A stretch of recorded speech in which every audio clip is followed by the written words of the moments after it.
In this Cresta manual, we're going to be talking about reports and profilers, which allows you to generate some standard reports and also some customizable reports. So if you get yourself logged in, and we'll get ourselves to the home screen here. So now that we're on the home screen, what we need to find is reports and profilers, which is down this right hand side here. Under reporting, you'll see reports and profilers. So if you want to click into that one, it'll come up with the reports and profilers screen, and on the left hand side here in the main window, this is pretty much all the sort of standard reports and things that you can generate.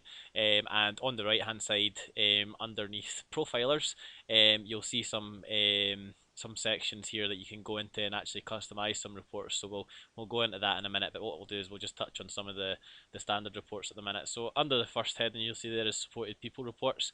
So you can actually click into them and see how many referrals are in service. So if you click into that one, it generates a new window in your browser. Again, kind of similar to the rotas.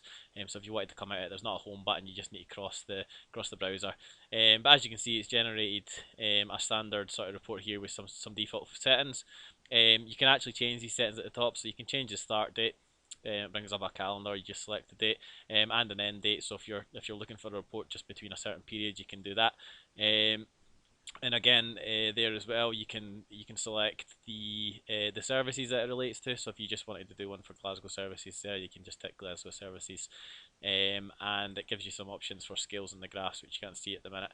And you can choose to either show the graph or hide the graph. And then you just click view report, and that generates your new report for you and gives you the information. Obviously, there's nothing in services for Glasgow at the minute, so there's nothing there. But you can actually choose to print this out or to save it. You can just click the wee icon there, and you can export there to Excel, or whatever you would like. Word, if you wanted to have Word, you can do that as well. And if you click refresh, just in case you think if you've left your window open for a while, you don't want to actually go back in and generate your report again, you can just click the refresh button and it'll give you the most up-to-date information. And then you just click on the red cross in your tab, and that'll take you back to the main the reports and profilers page again. Again, there's some extra reports at the bottom here, staff and HR reports. They're all kind of similar if you go into them. They all have the sort of filters and stuff at the top that you can use. It's all quite self-explanatory. You just select your filters and then click view report, and obviously changes the parameters of what your reports are getting generated from. So if you come back out of that one again, that's pretty much standard reports. On the right hand side here, you'll see that there's profilers. So if we wanted to generate a report related to any of these areas, say we wanted to generate a report for a supported person, we would just click into that, and that would bring up a report wizard. Now down the left hand side here, you'll see different sections. So supported person profile service, that all relate to the supported person profiler. What you can do is you can actually go through and select the parameters that you want. So if you wanted to know someone's first name, you can make it equals to something. So if you wanted to report on someone called Callum, you can select as many or as few of these as you like.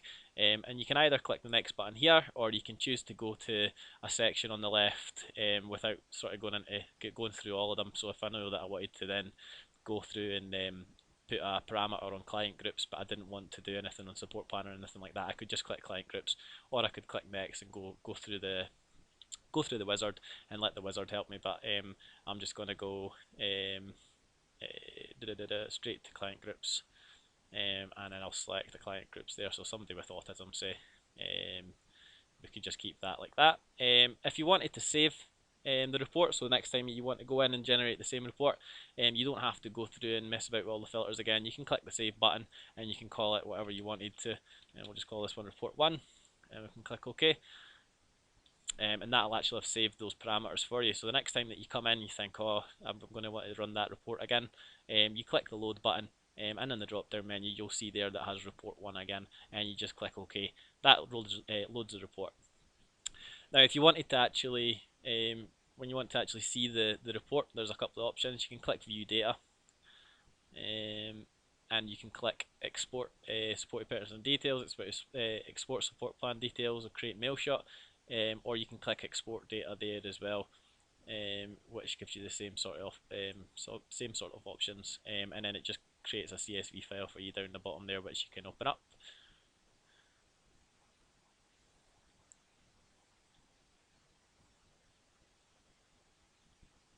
and that should give you your report. Obviously there's no information at the minute, so it's not gonna show us anything, but that's how to generate your own report.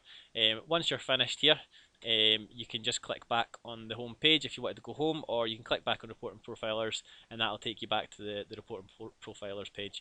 And then if you click again the home button, it'll take you back to the home page. And as always, remember to end your session when you're done, so you just click the log out button.